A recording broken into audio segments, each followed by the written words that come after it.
Evangelho, quarta-feira da primeira semana do tempo comum. O Senhor esteja convosco, Ele está no meio de nós. Proclamação do Evangelho de Jesus Cristo, segundo São Marcos. Glória a vós, Senhor.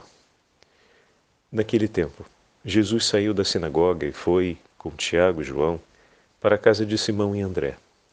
A sogra de Simão estava de cama, com febre, e eles logo contaram a Jesus. E ele se aproximou, segurou sua mão e ajudou a levantar-se. Então a febre desapareceu. E ela começou a servi-los. À tarde, depois do pôr do sol, levaram a Jesus todos os doentes e os possuídos pelo demônio. A cidade inteira se reuniu em frente da casa. Jesus curou muitas pessoas de diversas doenças e expulsou muitos demônios. E não deixava que os demônios falassem, pois sabiam quem ele era. De madrugada, quando ainda estava escuro, Jesus se levantou e foi rezar num lugar deserto. Simão e seus companheiros foram à procura de Jesus. Quando o encontraram, disseram: "Todos estão te procurando." E Jesus respondeu: "Vamos a outros lugares, às aldeias da redondeza. Devo pregar também ali, pois foi para isso que eu vim." E andava por toda a Galiléia, pregando em suas sinagogas e expulsando os demônios. Palavra da salvação. Glória a vós, Senhor. Quarta-feira da primeira semana do tempo comum, em nome do Pai, do Filho e do Espírito Santo. Amém.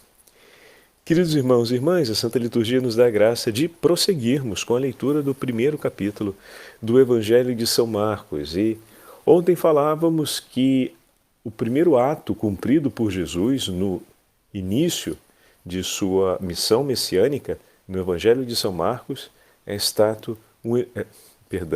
foi um exorcismo, a expulsão do demônio que atormentava um filho de Israel dentro da sinagoga. Bom, aqui a gente pode pegar um outro parêntese interessante, ainda na extensão de ontem, que se encontra com a segunda parte da narrativa de hoje. A narrativa de hoje se dá em dois trechos.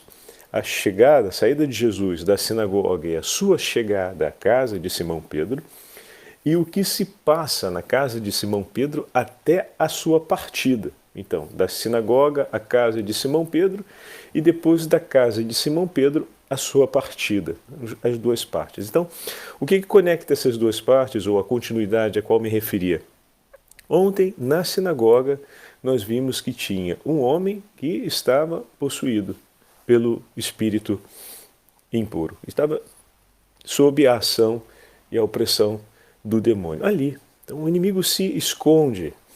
Ele muitas vezes não impede que nós possamos nos aproximar das coisas de Deus, porque não consegue fazer isso, mas é capaz de perturbar completamente essa aproximação. Então, aquele lugar que era um lugar consagrado ao Senhor, onde o povo se reunia para ouvir a palavra do Senhor, ali estava o inimigo infernal que procurava tapar os ouvidos daquele filho de Israel e arrancar de seu coração qualquer possibilidade de comunhão com Deus. Falávamos ontem da primeira passagem da obra do inimigo, que é gerar a esterilidade, e depois a segunda passagem é aquela de configurar ou de gerar uma progressiva decomposição da aliança com Deus. Então, primeiro leva a esterilidade, a não ouvir mais, não buscar mais as coisas de Deus, a colocar sempre em um segundo plano, em separar, a tirar, melhor dizendo, do coração do homem aquela prioridade, aquele interesse, aquele gosto pelas coisas de Deus, ou seja, gerar um esvaziamento de tudo aquilo que possa fazer referência ao Senhor ou levar a comunhão com o Senhor, gerando a esterilidade. E na sequência, a obra dele se aplica a desenvolver uma decomposição desse vínculo de comunhão, de maneira que, com o ascender não apenas dos vícios, porque estão se perdendo as virtudes, sobretudo as três virtudes teologais vão sendo significativamente esvaziadas, ou seja, fé, esperança e a caridade vão sendo atacadas severamente, vão sendo deixadas de ser praticadas, assim a obra dele leva nessa direção, e com esse esvaziamento, então esvazia-se também o vínculo com a memória, com a anamnese, ou seja, com a recordação e a ação de graças por aquilo que o Senhor fez. Então, outra atitude que marca significativamente esse esvaziamento ou essa esterilidade é levar pouco a pouco aquela incapacidade de glorificar o nome do Senhor por aquilo que Ele fez e faz em nossa vida, o que nos permite de recuperar a esperança. Se vocês repararem, em muitas das nossas meditações, o Padre insiste sistematicamente sobre esses três aspectos: o vigor da fé, o vigor da esperança e o vigor da caridade. Esses três pilares nós vamos cotidianamente tocá-los em nossas meditações, porque é urgente, e não apenas isso, mas é também um mandato do Senhor, que a ação dos sacerdotes como pastores da igreja seja de defender os filhos de Deus dessa ação diabólica, que leva ao abandono das três virtudes teologais de uma maneira sorrateira, mas que no tempo se torna muito eficaz, gerando uma dispersão sobre a centralidade da fé na vida do homem. Depois, rompendo o vínculo da memória que dá base à nossa esperança. A nossa esperança está no nome do Senhor. A nossa esperança está também na demonstração histórica que o Senhor já fez e faz de que cumpre suas promessas. A palavra do Senhor, ela é eficaz, e a gente não fala isso esperando essa eficácia. A gente fala isso a partir do reconhecimento, da memória, da eficácia dessa palavra que já aconteceu na nossa vida. Dessa palavra que chegou até nós, passando pelo coração de centenas e milhares de homens, ou seja, com o testemunho da igreja, que nos acompanhou até o dia do nosso nascimento, que nos acompanha no dia do nosso batismo, que nos acompanha até o dia de hoje. Então existe um testemunho que não nos deixa estar em equívoco ou em dúvida a respeito das promessas de Deus, a respeito daquilo que Ele nos declarou. Então a nossa esperança é uma esperança válida, porque Cristo ressuscitou e ressuscitou verdadeiramente, ressuscitou por nós e está ressuscitado no meio de nós. Então, o segundo ponto é esse da viva esperança, e o terceiro ponto, que é aquela tendência que muitas vezes o inimigo vai tentar como última cartada, que é de gerar uma experiência com Deus de tal forma intimista que não inclua o outro, não inclua o próximo, ou então faça com que o próximo seja uma realidade adjacente dentro do modelo se der Deus, se não der, o importante é estar com Deus. Como se a caridade fosse um opcional ou um plus na experiência de fé, na vivência da esperança e na realidade do amor a Deus e da comunhão com Ele. Quando na verdade não é elemento essencial. Então tudo aquilo que o Senhor faz e realiza por nós não apenas nos dispõe a sermos pessoas melhores, mas nos leva a viver uma vida nova, como fala São Paulo. A vida em Cristo, a vida na caridade, me leva a ter medidas completamente diferentes, dilata o meu coração. A comunhão com Deus, ela tem esse poder de dilatar o coração do homem.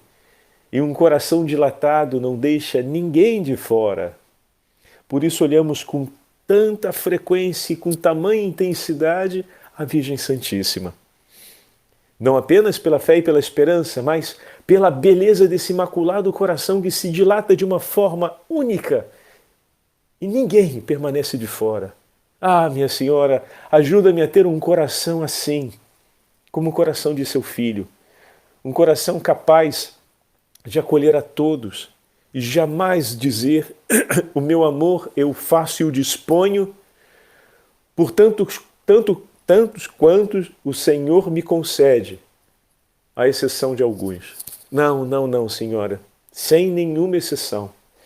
A alguns será muito mais difícil porque exigirá de mim um ato de maior vigor. Por isso eu me confio a ti, senhora, porque o teu Senhor preparou o teu coração imaculado.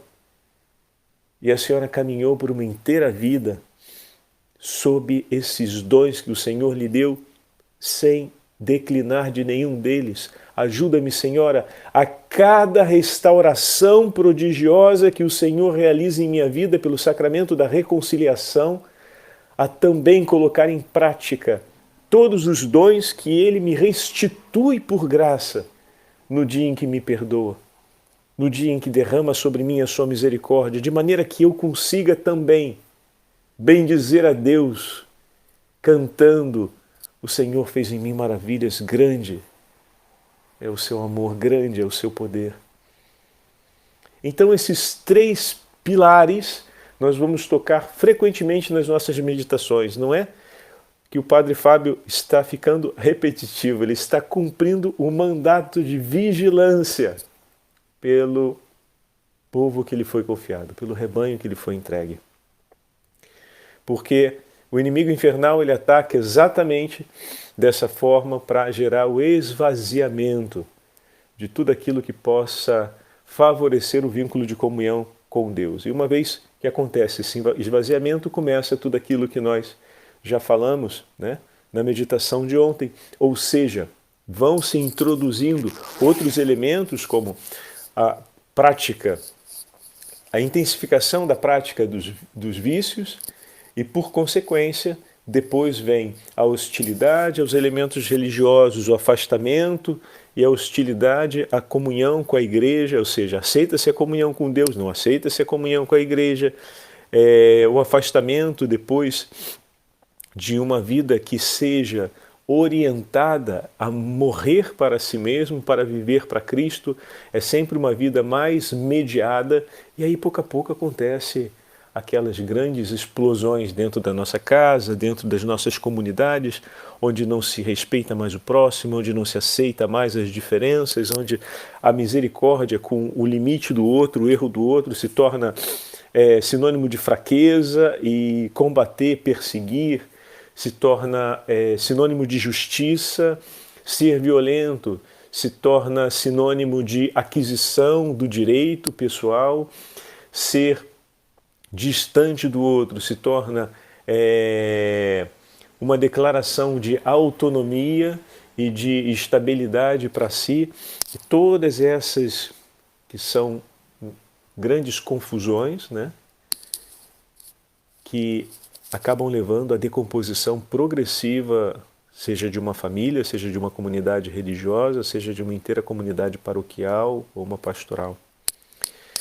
Então, estamos vendo que, em meio aos nossos contextos, o inimigo pode ficar escondido. Mas o que acontece quando tem Cristo, quando se acende a luz? Imediatamente, as trevas entram em desespero.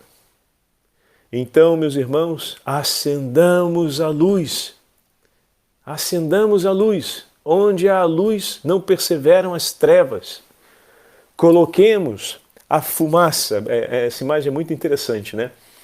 Porque para conseguir mexer com as abelhas ou então com outros insetos, é muito comum que se use a fumaça, porque ela causa uma dispersão e uma confusão momentânea que permite ao apicultor, ou então aquele que é o gestor da peste, da praga, quando a gente está se relacionando com outros animais, né, que possam gerar perigo ao homem. A fumaça ela cria esse espaço de segurança e permite essa ação de maneira a conseguir cumprir o objetivo, né? Então, da mesma forma é a oração. Quando a gente começa a orar, o incenso da oração entra por todos os lados, que se torna sufocante para o inimigo infernal a sua presença. E o que acontece? Ele se apresenta diante do Senhor e tudo o que é dele, e ele inclusive, vem extirpado. o Senhor arranca das mãos do inimigo infernal tudo aquilo que pertence a Cristo, pois Ele é o Senhor da vida, glorioso e triunfante. Então hoje o Senhor sai da sinagoga e vai para a casa de São Pedro. Ao chegar ali, encontra sua sogra enferma e imediatamente estende sua mão e a cura. Ao curar a sogra de Pedro, como já falamos em outras meditações, ela logo de pé se coloca a servir. Se entrega imediatamente ao exercício da caridade e ao cuidado do próximo. Eis aqui o gesto de caridade como testemunho da gratidão. Ela não diz, vou cuidar só de Jesus e o restante do pessoal aí que se lasque. Não, não, não, não. Ela recebe a Cristo e todos aqueles que são recebidos por Cristo. Aí vocês imaginem que logo depois estava a cidade toda na porta da casa. Para a gente entender como é que a caridade, ela se alarga. Aquela que estava paralisada se levanta em gratidão, em ato de gratidão, a graça recebida por Cristo e se coloca a servi-lo. E como poderia servi-lo? Sem que acolhesse em casa sua todos aqueles que vêm, porque as pessoas não encontravam Jesus na rua, encontravam Jesus na casa de Pedro. E olha que era muita gente, todos os doentes e todos os endemoniados. Olha que interessante, porque são personagens bem complicados, né? Ou seja, a gente não está falando no tempo de hoje. E o enfermo muitas vezes não é aquele que tem somente um problema no dedo. Pode ser uma pessoa paralisada, pode ser uma pessoa que tenha problemas físicos graves, como um tumor. E naquele período, tratar isso não eram coisas simples. E era muito difícil manipular essas pessoas, levando-as de um lugar para o outro, sem que houvesse tanto sacrifício, sofrimento e até mesmo uma situação um pouco ampla de mal-estar. Imagina uma pessoa que tem problemas relacionados às questões intestinais e que o transporte, o deslocamento se torna algo delicado para todos que estão em volta também, né? E o Senhor recebeu a todos, todo tipo de enfermidade. E naquela época os recursos médicos e de assistência ao enfermo eram muito mais reduzidos do que temos hoje, seja para a higiene, seja para o cuidado objetivo da doença, né? E todos eles foram levados ali. É essa gente que muitas vezes na nossa sociedade ainda é tratada como desprezível ou para ser deixada à parte. A casa de Pedro se abre para receber a todos, porque Jesus está ali. Olha a beleza desse sinal. Nós que dizemos, o Senhor está em minha casa, vem Senhor estar em minha casa. Como é importante olharmos o testemunho da sogra de Pedro, que ao receber a graça de Cristo, abriu as portas de sua casa para receber a todos aqueles que precisavam do socorro de Deus, encontravam ali esse acolhimento necessário para que pudessem receber a graça que Deus havia reservado por misericórdia a cada um deles. Se tornou a casa onde o inimigo infernal vinha debelado. Por quê? Porque Cristo estava ali. Então dizer, Senhor, vem na minha casa, vem habitar na minha casa, vem estar no meio de nós, significa dizer, Senhor, vem e triunfa sobre o inimigo infernal dentro da minha casa, no seio da minha família. Senhor, vem estar na nossa comunidade religiosa, significa dizer, Senhor, vem e triunfa sobre o inimigo infernal que tenta se colocar aqui, que também vem se apresentar aqui às portas dessa casa. Mas aqui, quando ele se apresenta, é para levar pau, é para ser expulso. Aqui não é lugar para ele. Aqui é lugar para o Senhor. Por isso, vem, Senhor, e faz a sua presença nessa casa. E todo inimigo infernal será debelado aqui. Esse será o lugar do testemunho do seu triunfo, pois o Senhor está aqui. O Senhor está no meio de nós. Essa é a casa que recebe a todos, que não estabelece distância entre os homens. Pelo contrário, é a casa que estabelece proximidade. É a casa onde se testemunha que Deus é acolhimento, que Deus é amor, que Deus é carinho, que Deus abre as portas para que ninguém fique de fora. As portas da misericórdia, as portas do perdão, as portas da cura. Então, como é bonita essa primeira parte do Evangelho de hoje, que se segue numa continuidade onde São Pedro se volta para Jesus e Jesus havia se recolhido em oração depois de um dia intenso. O Senhor se recolhe em oração e São Pedro vai até ele dizendo: Senhor, são muitos. É preciso que o Senhor volte. E naquele momento, o Senhor diz que não, era hora de seguir. Para pregar em outros lugares, ou seja, o dom de Deus não foi para ficar confinado, fechado em um único lugar. O Senhor santificou esse lugar com a sua presença.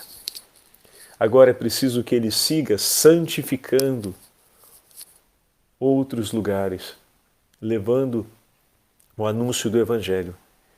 E que nós tenhamos essa consciência que cada dia em que saímos e andamos ao encontro de nossos irmãos e irmãs, nós levamos o anúncio do Evangelho. Nós saímos para santificar os lugares onde vamos, santificar o nosso ambiente do trabalho, santificar o clube, se participo de alguma atividade esportiva, santificar o nosso futebol de quinta-feira à noite, santificar o encontro do pessoal na sexta-feira. Aí, padre, mas o pessoal fala palavrão pra caramba, é uma confusão tremenda no futebol. Começa a falar um pouquinho das coisas do Senhor, começa a fazer um Pai Nosso, uma Ave Maria, quando souber que um amigo do futebol não veio porque está doente, ou está sabendo que a mãe do outro está mal no hospital. Troca no grupo de Facebook uma oração, faz a proposta de uma oração por ela, propõe a alguém, se sabe que são católicos, olha, hoje eu vou na missa, manda no privado a mensagem, vou na missa, vou levar a intenção da sua mãe, depois me dá notícia se está tudo bem. E a gente sai para santificar. E um grupo de futebol é um lugar para fazer isso. É claro que você não vai pretender de chegar no meio do grupo de futebol e falar: agora a gente vai dar a mão aqui, a gente vai fazer uma oração no meio do campo antes de começar a partida. Isso seria excelente, mas talvez não comece daí, né? E se você ficar esperando que o começo vai ser desse ponto, você vai demorar um tempo para esperando. Então vamos começar por uma estratégia, pelo caminho, que é o caminho mais simples, pelos vínculos dos afetos, né? Então, no meio do ambiente do futebol, sobre vários temas a gente vai falar, inclusive sobre esses temas. Esses temas são importantes. Pincelar os temas religiosos, colocar também um tema religioso, não como um tema de polêmica ou discussão, mas como um tema de vida comum.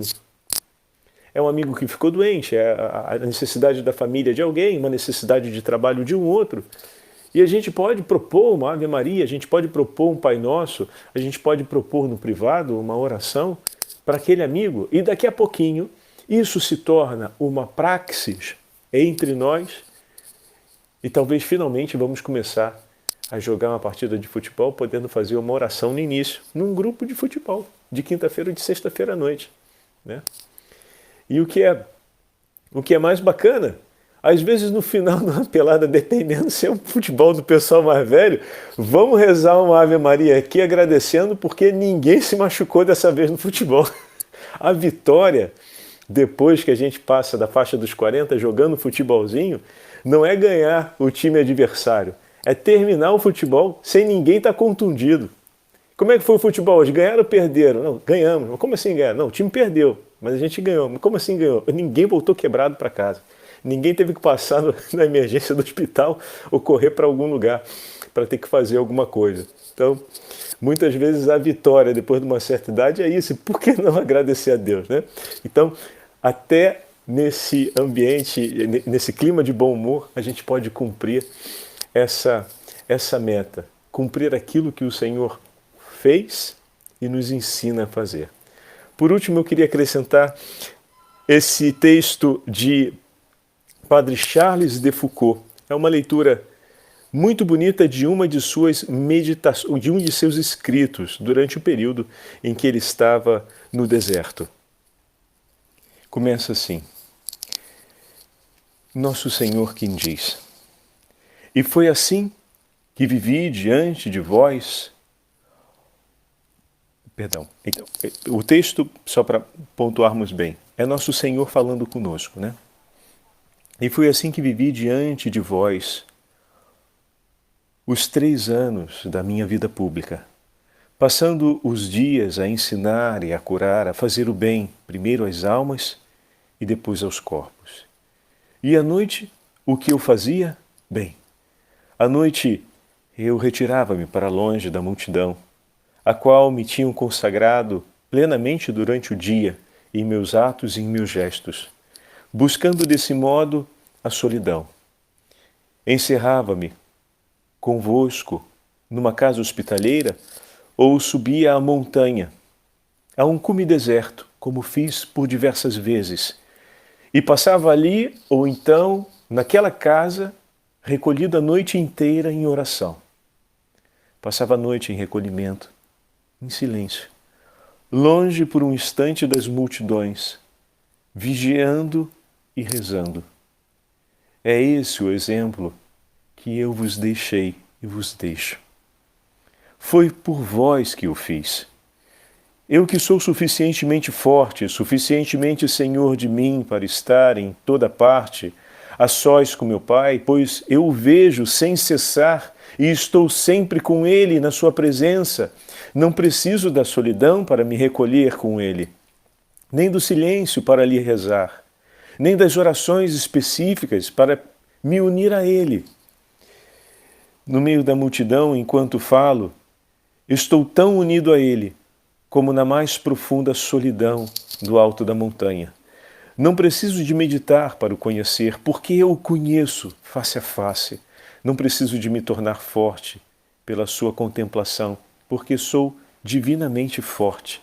Não preciso de solidão, nem de vigília, nem de silêncio ou de oração, porque a oração decorre continuamente, perfeitamente dentro de mim.